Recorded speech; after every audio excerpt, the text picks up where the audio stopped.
Alors que le soleil brille sur le fort de Brégançon, lieu de villégiature officielle de la présidence française, Emmanuel Macron profite enfin de ses vacances estivales.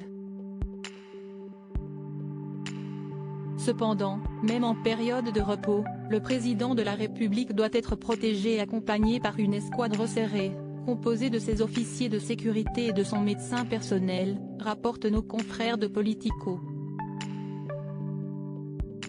Mais au-delà de ces aspects bien connus, qui sont les hommes de l'ombre qui l'accompagnent partout et contribuent à maintenir le rythme de travail du président même pendant ses congés?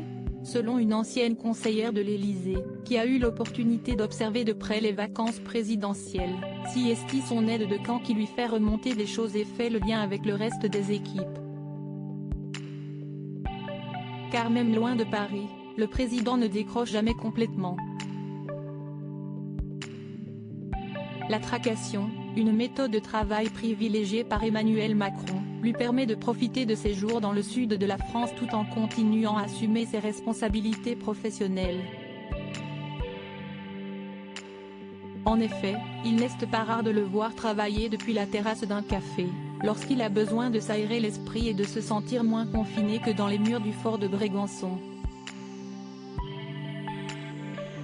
Supérieur à Brigitte et Emmanuel Macron en vacances à Brégançon en 2018. Quels sont les petits plaisirs d'Emmanuel Macron en vacances?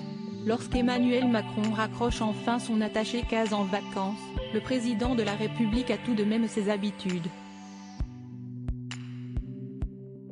Brégançon étant situé en bord de mer, le chef de l'État a tout le loisir de se baigner, avec Brigitte, dans les eaux méditerranéennes.